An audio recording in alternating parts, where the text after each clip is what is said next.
Bienvenidos a Estudios de Torá Kabbalah.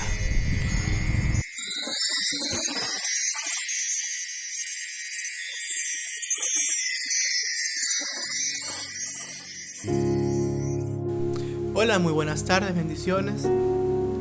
En esta tarde vamos a estar hablando acerca de los secretos ocultos del Génesis, o también llamado Bereshit desde el hebreo.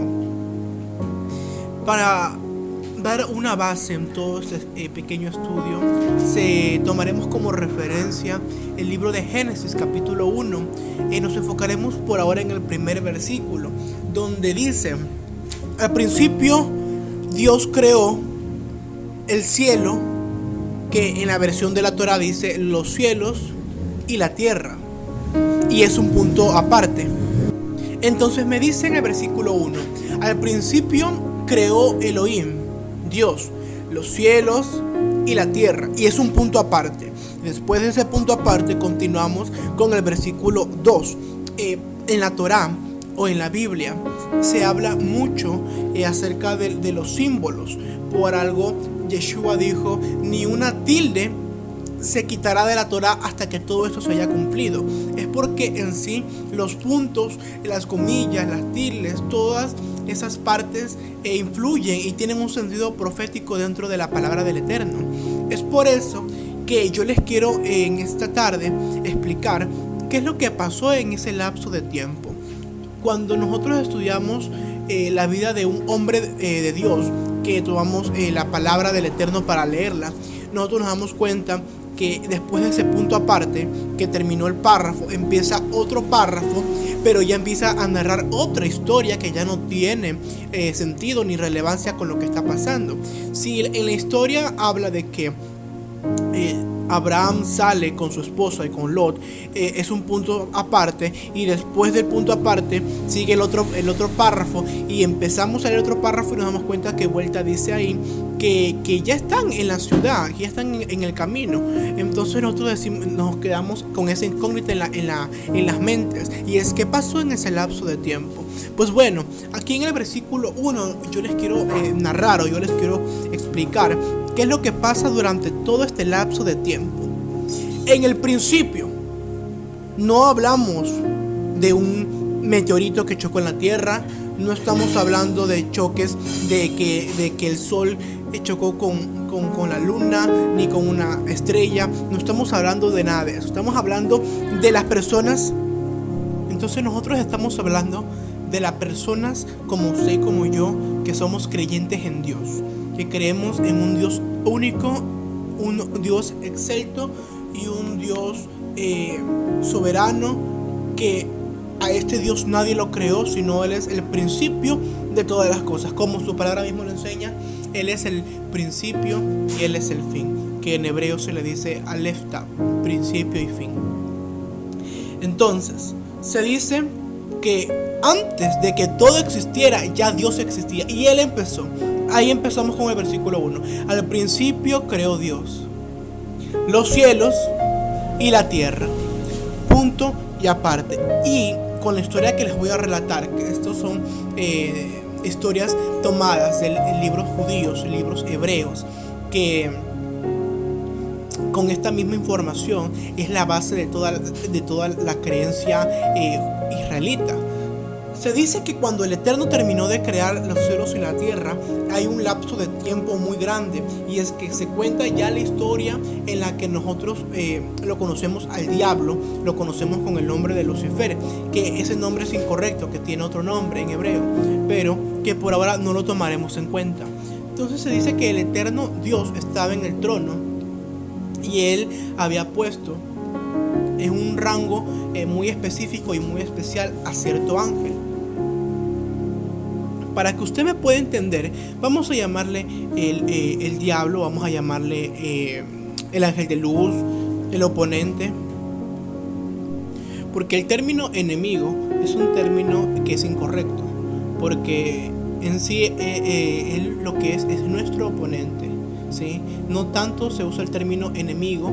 Este es un término casi muy religioso, el término enemigo, pero en todas las raíces hebreas al diablo se lo conoce como el oponente, porque él es el que se opone a mi destino. La palabra demonio, diablo, que en hebreo se llama Hasatán, significa en español, usted lo conoce como Satanás, pero en español no significa eso. En español significa el oponente o el que se opone a mi destino, ¿sí? Entonces, se dice que durante ese lapso de tiempo el oponente estaba en el trono junto con el Eterno. El Eterno le había dado un puesto muy importante al oponente en ese entonces, que en ese entonces usted y yo sabemos y creemos que él era un ángel. Se dice que un día este ángel de luz se le presenta delante de Dios, y miren la barbaridad de lo que él le dice al Eterno. Le dice: Dios, dame permiso de tener un cielo encima de tu cielo. Muchas entidades religiosas dicen que él armó una rebelión y que se rebeló y que lo mandaron sacando, pero en sí él lo que quería era él gobernar, así como lo hacía el Eterno. Cuando el oponente veía que los ángeles de Dios le rendían alabanza, le rendían honores al Padre, y toda esa alabanza era directo a él, porque en ese entonces y hasta el día de hoy la luz de todo el mundo y la fuente de agua viva es el Eterno. Siempre lo ha sido, él lo es y siempre lo será. Entonces la envidia corrompió a ese ángel tan hermoso y tan lleno de luz que era, y la envidia lo corrompió, y la envidia misma lo llevó, junto con el ego y el orgullo, a pedirle a Dios que él quería un cielo encima de su cielo. La historia que nos han contado de que el diablo quería pelear con Dios, no, esa no es la historia. El diablo nunca quiso pelear con Dios, y el diablo nunca quiso quitarle el trono a Dios. El diablo lo que quería era más astuto, era reinar encima de Dios. Quería ser el mayor que Dios, y el Eterno no se lo permitió. Cuando el Eterno no le permite al oponente cierta acción, el oponente reúne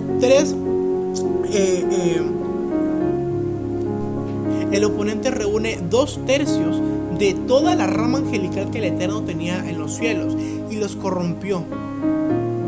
Él les infundió y les lavó el cerebro de tal manera para que se unieran a su rebelión y pelearan para crear un nuevo cielo. Toda esta rama de ángeles, toda esta rama angelical que se unió al oponente, al diablo, ellos querían reinar con el oponente, con Lucifer.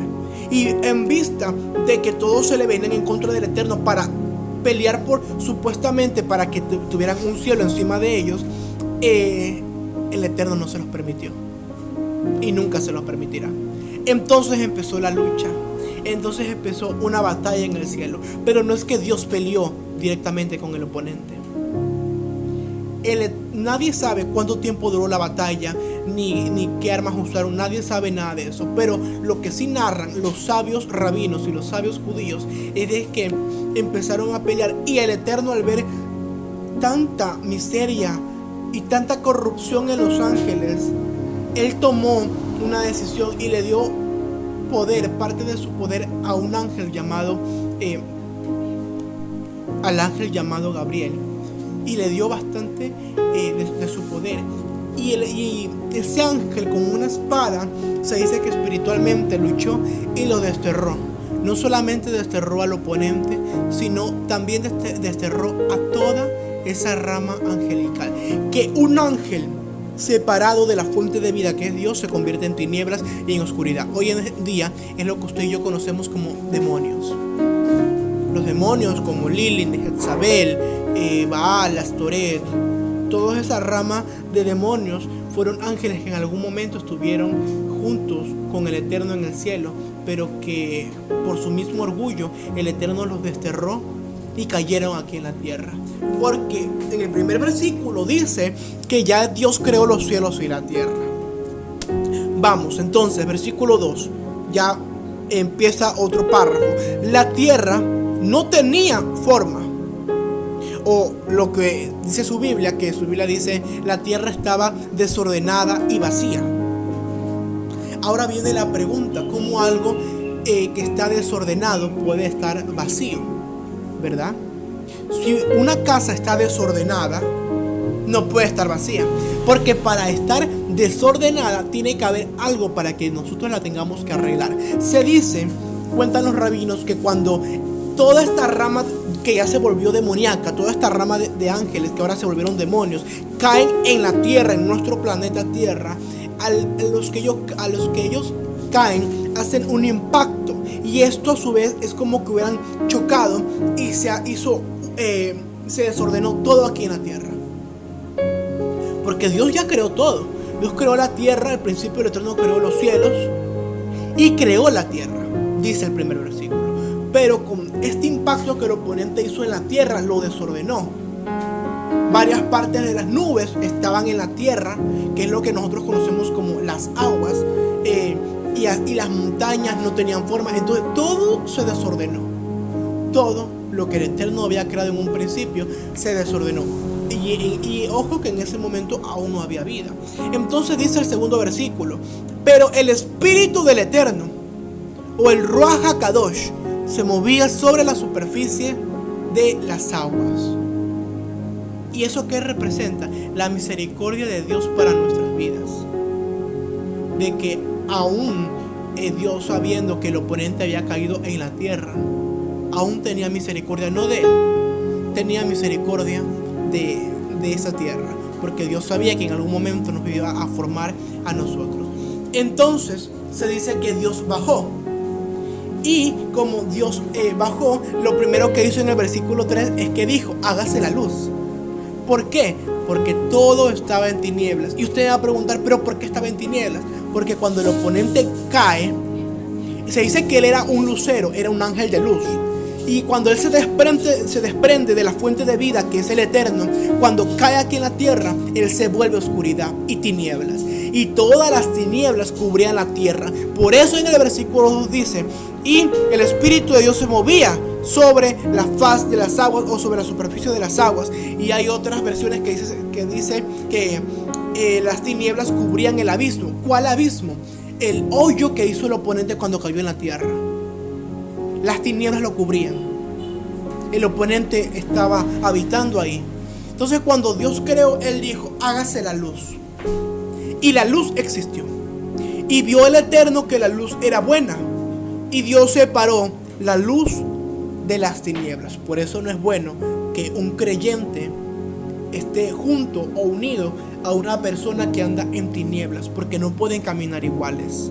Porque al fin de todo, una tiene que vencer, o vencerá la luz o vencerá las tinieblas. Por eso es que la Torá o la Biblia nos habla y nos enseña acerca de que un hijo de Dios no puede tener amistades que sean inconversas, porque estas amistades nos arrastrarán hacia el abismo que ellos se conducen. Entonces dice el versículo 5: llamó Dios a la luz día, y a las tinieblas las llamó noche. Pasó una tarde, llegó la mañana. Este fue el primer día. Y Dios dijo que existiera un firmamento entre las aguas, que separe unas aguas de otras. Estos son los cielos.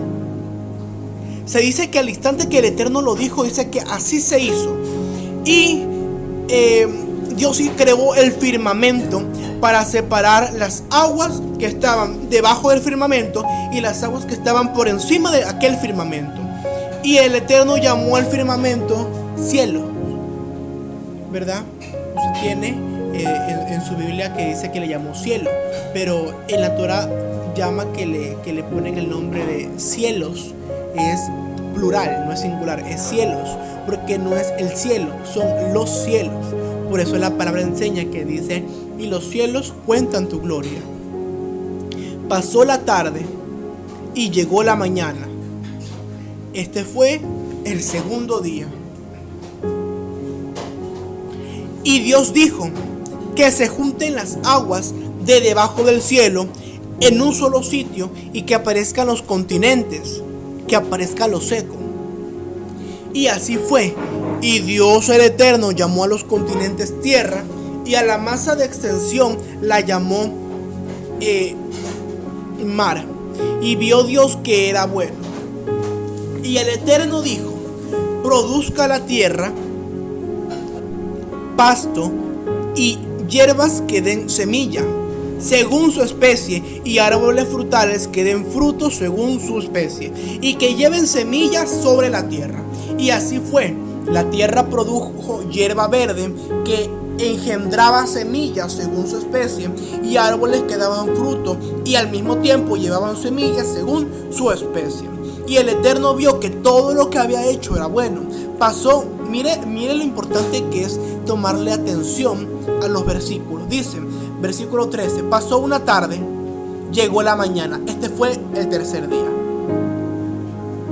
Hay algo muy importante.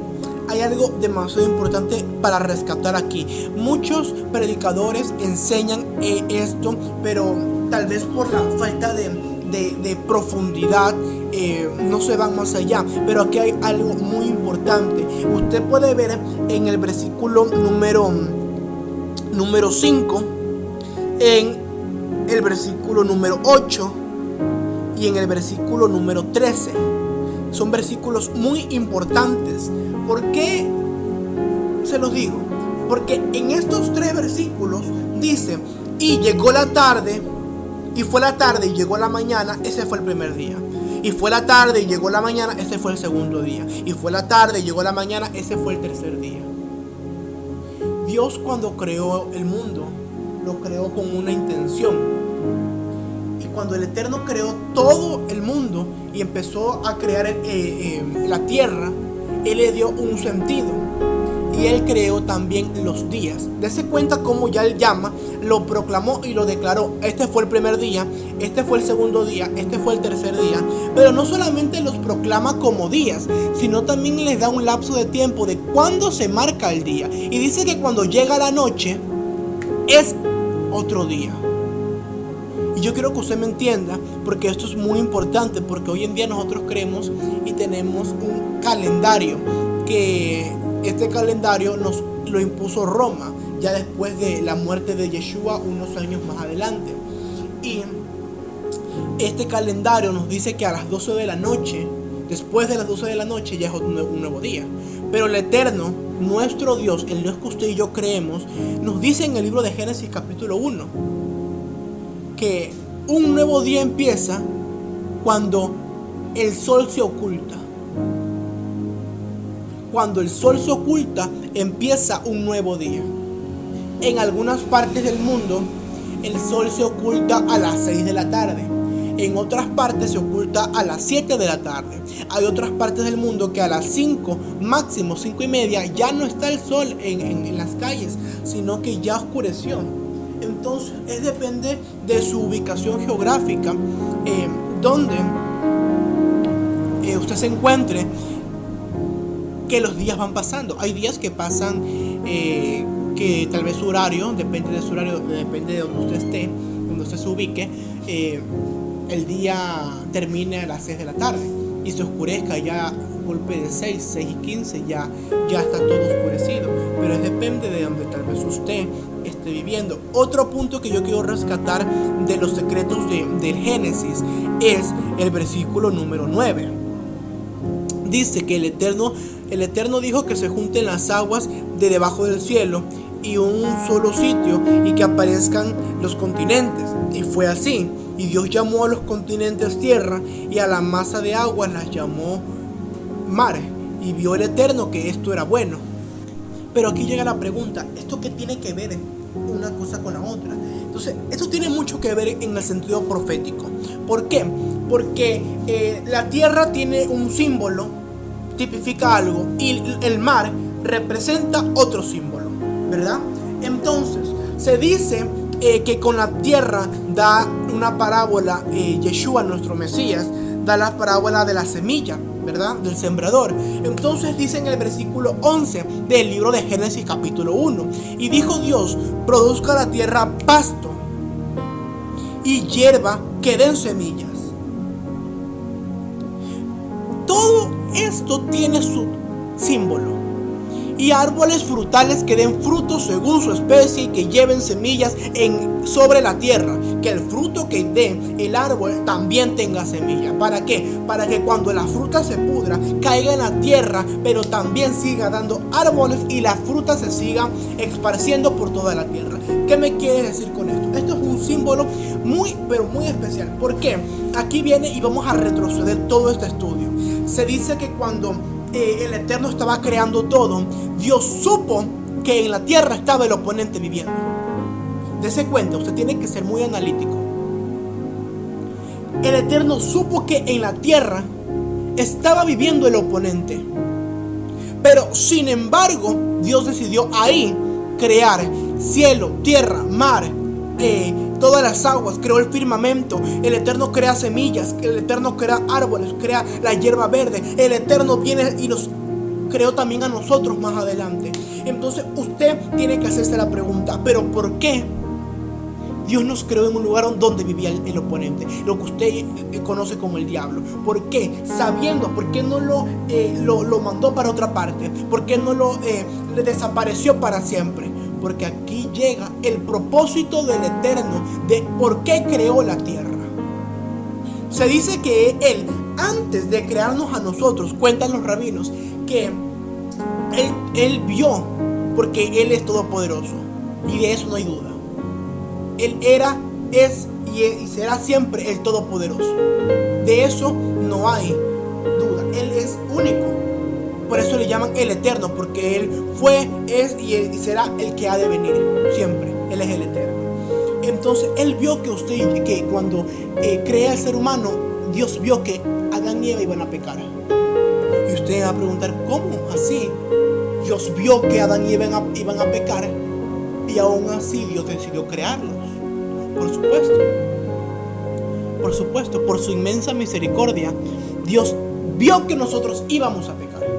Dios vio que Adán y Eva iban a comerse ese fruto, que se le iban a abrir los ojos y que el mundo se iba a hacer un desastre. Pero al Eterno no le importó. Al Eterno lo único que le importó fue un nuevo instrumento que lo pueda adorar y lo pueda exaltar por los siglos. Él, lo único que le importaba era que nosotros le podamos adorar y nosotros le podamos exaltar. Aún así, aún viendo en lo que nos íbamos a convertir, Dios nos creó. Pero Dios mismo, Él mismo se dijo no. Cuando yo los voy a crear, ellos van a tener acceso directo conmigo. Pero cuando ellos pequen, el acceso directo se rompe.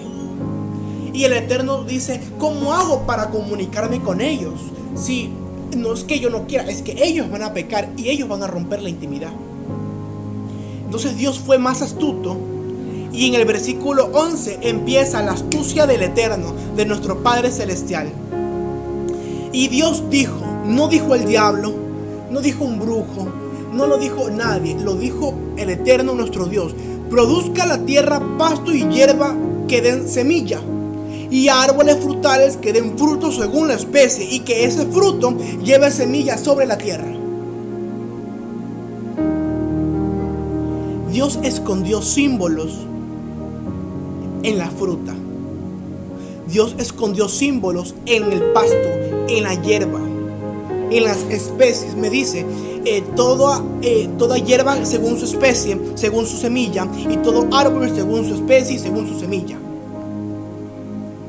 Dios colocó a propósito, Dios lo colocó a propósito en el fruto, en los árboles, en las plantas, en la naturaleza. Él colocó códigos ocultos. Y usted me dirá, pero ¿por qué Dios hizo eso? ¿Por qué los escondió? ¿Por qué no se los dijo? ¿Por qué no le dijo a Adán y Eva que se los había escondido ahí? Porque Dios no se lo dice hasta más adelante. Hasta más adelante, y ya lo veremos más adelante. Se los diré en qué versículo, para hablarle con Biblia en mano, de en qué momento el Eterno le dice al ser humano que tiene que ocupar para adorarlo estos símbolos. Entonces, ¿por qué cree usted que hay personas que tomándose jugo de granada pierden el Alzheimer? ¿Por qué cree usted que hay personas que comiendo manzanas, grosellas chinas, canela, clavos de olor, sal, salen del cáncer. Muchas veces ni la medicina lo sana. Muchas veces ni siquiera una imposición de manos lo sana. Lo único que lo sana son los secretos ocultos que el Eterno colocó en la tierra. ¿Por qué? Porque Dios vio nuestra inmundicia. Dios vio nuestra inmundicia y aún así decidió crearnos. Pero Él fue tan piadoso y tan misericordioso que dijo: pierde la comunicación directa conmigo. Entonces voy a esconder estos códigos y estos símbolos en las frutas, en las plantas. ¿Por qué cuando estamos enfermos nos tomamos un té y ese té nos levanta el ánimo? ¿Por qué? Hay personas que dicen: no, es que yo creo que la planta es de brujería y lo utilizan los brujos. Abra la Biblia en el Génesis capítulo 1, versículo 11. Y ese miedo que nosotros tenemos nos lo infunde el diablo. El miedo a las cosas de Dios, el miedo a ver un ángel, el miedo a tener una intimidad con Dios. Nos hemos vuelto bien cobardes para esas cosas. El ser humano se ha vuelto tan cobarde y tan miedoso que todo lo que nos ofrecen de Dios creemos que es del diablo. Venga, tómese este té, y creemos que ese té es del diablo.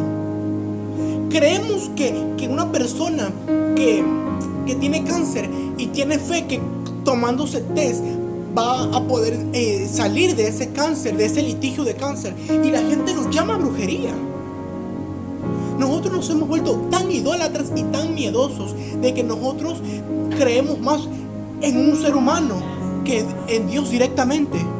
Hemos puesto la confianza más en un ser humano. Hemos puesto la confianza en el hombre. Hemos puesto la confianza en el médico. Claro, Dios mandó al médico porque los médicos son y creemos que son la mano de Dios aquí en la tierra. Después de los profetas, después de los hombres de Dios. ¿Por qué? Porque hubieron profetas de Dios que usaban estos símbolos.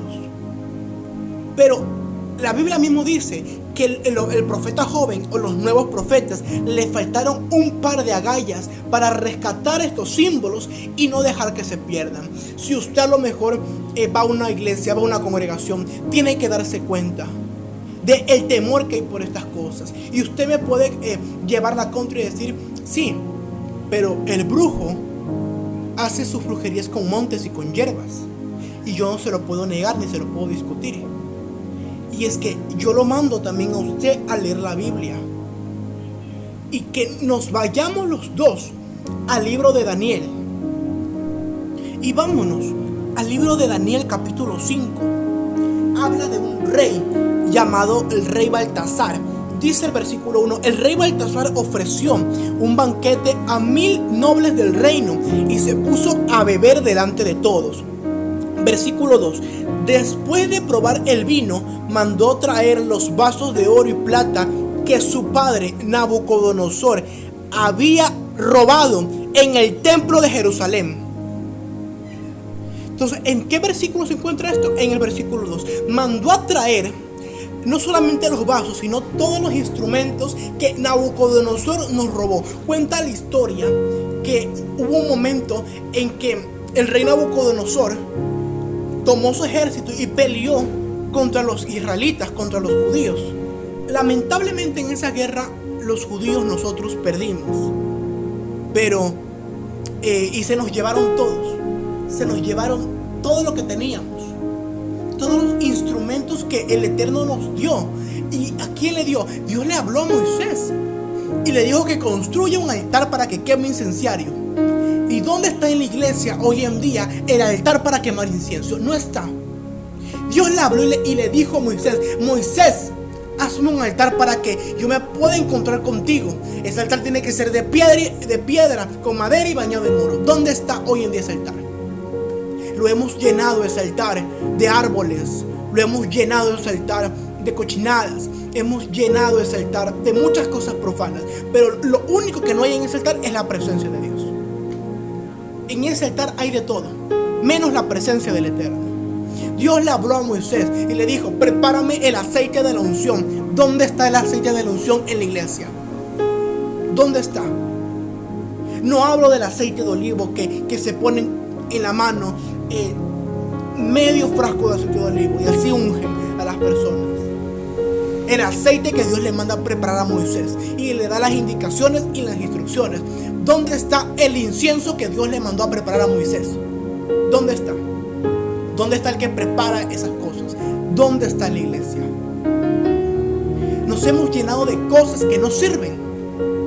Nos hemos llenado de cosas que no están en la palabra y las defendemos con uñas, con sangre, con todas nuestras fuerzas.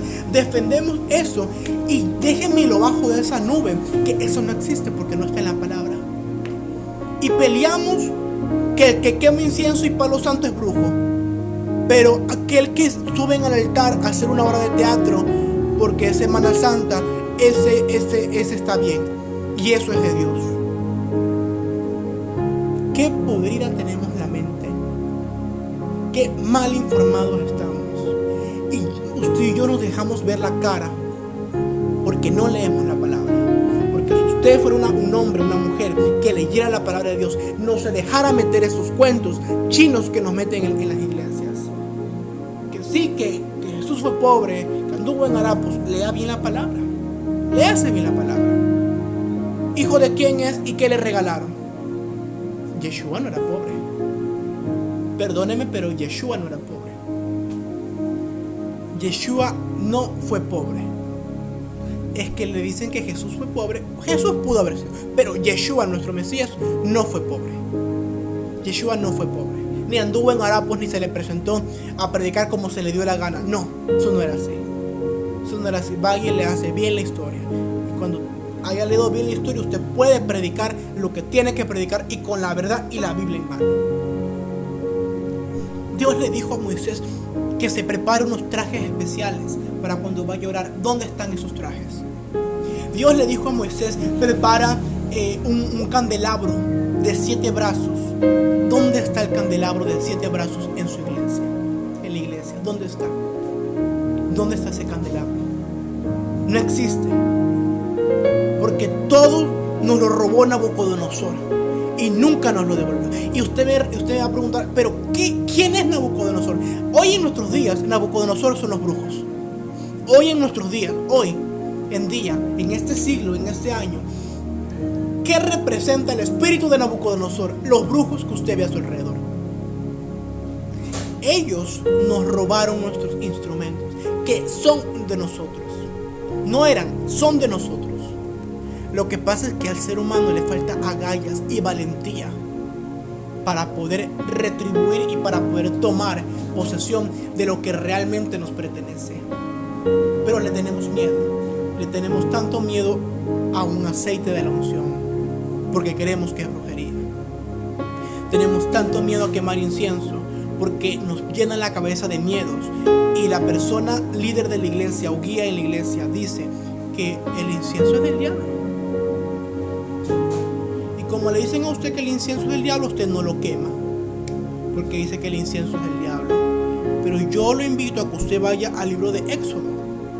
Ahí está, váyase usted al libro de Éxodo. No es cuento, le hablo con la Biblia en la mano. Y usted vaya donde la persona que le dijo que el incienso es brujería. Usted dígame, ¿dónde está en la Biblia que quemar incienso es brujería? ¿Dónde está? Y si esa persona tiene un versículo que no existe en la Biblia ningún versículo que diga y no quemarás incienso, no existe. Pero si esa persona llegara a tener un versículo, usted irrespete y no queme incienso. Pero de lo contrario, la palabra nos manda y nos demanda que nosotros tenemos que hacer eso. Esa es nuestra forma de adorar al Eterno. ¿Cómo usted adora a Dios? Dese cuenta cómo Dios dijo que lo adoren y cómo lo adoramos hoy día. Ha sido un cambio de 90 grados el que le hemos dado en nuestras vidas. Es que ya no adoramos como antes. Ya no exaltamos el nombre de Dios como antes. Como le digo, el que quema incienso es brujo. El que toma toma té también es brujo. El que come frutas y hace un símbolo con la fruta también es brujo. Cuando el Eterno mismo lo dice y lo manda a hacer. La almendra era muy usada por Aarón, el sacerdote Aarón. Pero hoy en día le tenemos mucho miedo a eso.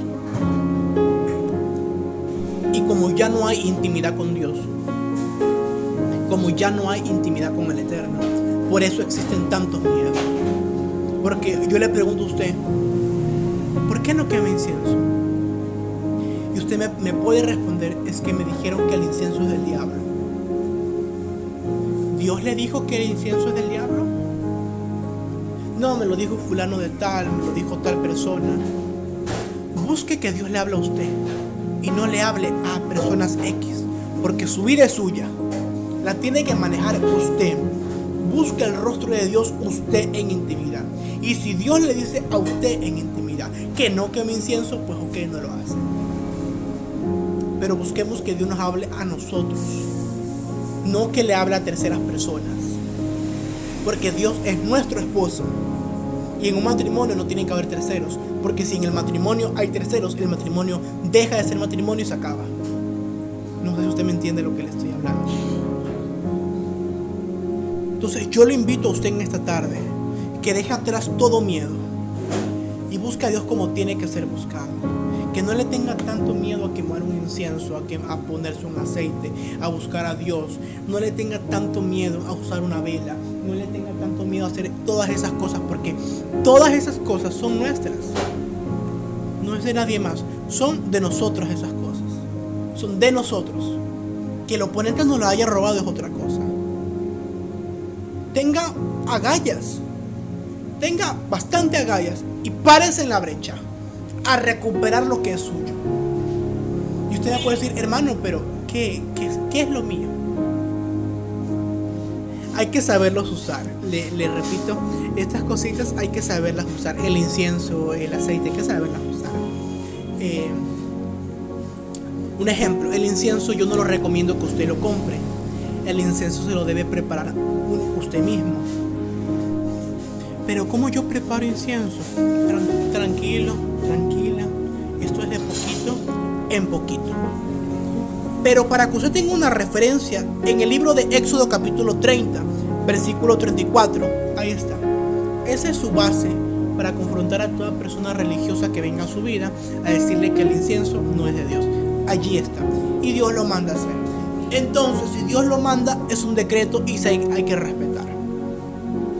Entonces Dios le habla en este versículo y le manda a hacer un incienso especial. Pero ojo, no haga usted esto, no lo repita, no haga esa fórmula, porque no le va a salir, porque no hay cómo hacerla. Sí, el Eterno también nos la prohibió. En el último versículo usted se debe dar cuenta que dice, maldito el que haga esta especie y este aceite. Así que no hay que hacerlo, no hay que repetirlo, pero usted se puede dar cuenta que hay varias cosas para quemar. Dice la resina aromática. La resina aromática, está el bálsamo, está incienso puro, está sal, está canela en rama y está aceite de olivo. Hay bastantes códigos ahí. Está la mirra. ¿Qué tipifica? Es una especie. ¿Qué tipifica la mirra? Pues la mirra es muerte al yo, muerte a mis deseos, muerte a mi carnalidad, a toda mi humanidad. Y se representa con Salmo 6. ¿Qué es la canela? La canela es intimidad con Dios y todo el sentido profético. Bueno, yo le estoy dando una definición cortita, porque en sí cada especie tiene como 600 significados cada especie. Entonces yo le estoy dando una definición bien corta para que usted lo pueda usar en oración y como armas de guerra para defenderse y para implementar a su oración. La canela, intimidad con Dios, presencia divina, la presencia del Eterno. Se representa con Salmo 100, con Salmo 101, con varios de esos. La sal tipifica permanencia. La sal tipifica permanencia. Los clavos de olor, la muerte de nuestro Mesías en el madero. Una entrega total, una entrega de que usted se entrega a Dios en verdad. Sin rencores, sin un pasado ni nada, sino es una entrega total que usted le hace al Eterno. El aceite de olivo representa firmeza en Dios, ¿sí? Cuando usted combina aceite de olivo con sal, significa firmeza y permanencia.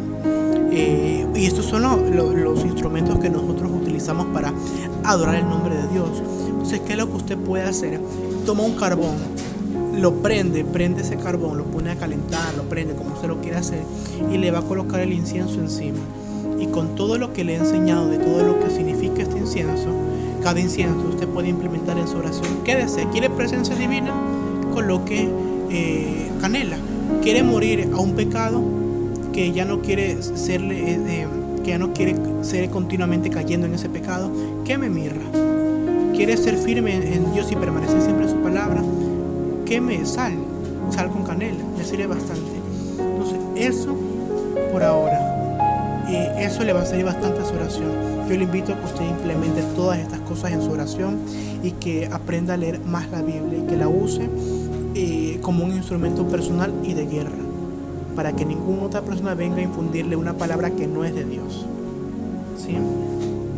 Llevarejeja Adonai Bishimereja, Yeradonai Panabeleja, Bijuneca, Yisa Adonai Panabeleja, Biasemleja Shalom, Beshemot Shemi Albanei Israel Albani